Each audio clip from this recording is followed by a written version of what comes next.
এ equal কি হচ্ছে 1 equals 1/√3 plus √2। ঠিক আছে, তাহলে এইখানে যখন আপনি এটার মান বের করবেন তখন অবশ্যই আপনাকে এটার বিপরীত চিহ্ন দিয়ে উভয়কে গুণ করতে হবে, লব ও হরকে। তাহলে √3 মাইনাস √2, √3 প্লাস √2, √3 মাইনাস √2। ঠিক আছে, তাহলে লব ও হরকে √3 মাইনাস √2 দ্বারা গুণ। তাহলে গুণ যদি করেন দেখুন তো কিসের সূত্র হয়েছে এখানে, a plus B A minus B. ঠিক আছে, a plus B A minus B, A plus B A minus B সূত্র কি a square minus B square. তাহলে √3 এর উপর স্কোয়ার মাইনাস √2 এর উপর হচ্ছে স্কোয়ার। তাহলে কি থাকতেছে √3 মাইনাস √2, এটা হচ্ছে 3 মাইনাস 2।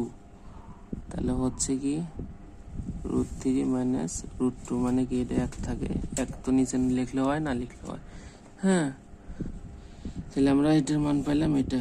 তাহলে অতএব আমার লাগতেছে কি a প্লাস বি। তাহলে a প্লাস 1/a এর মান কি আসতেছে, এর মান কত √3 প্লাস √2, আর বি এর মান কত √3 মাইনাস √2। এটা যদি কাটেন তাহলে 2√3। এখন যান left hand side, left hand side হচ্ছে এটাই a³ প্লাস 1/a³। ঠিক আছে, তাহলে কি আসতেছে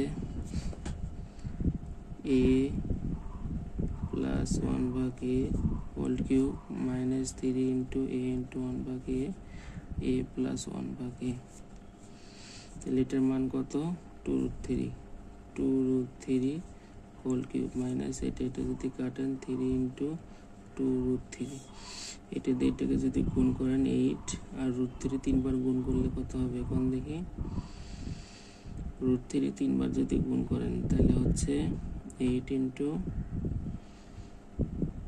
দুইটা মিলে একটা হয়, তাহলে 3 ইন্টু √3 মাইনাস হচ্ছে 6√3, তাহলে হচ্ছে 24√3 মাইনাস 6√3। ঠিক আছে, তাহলে হচ্ছে 18√3 ইকুয়াল হচ্ছে রাইট হ্যান্ড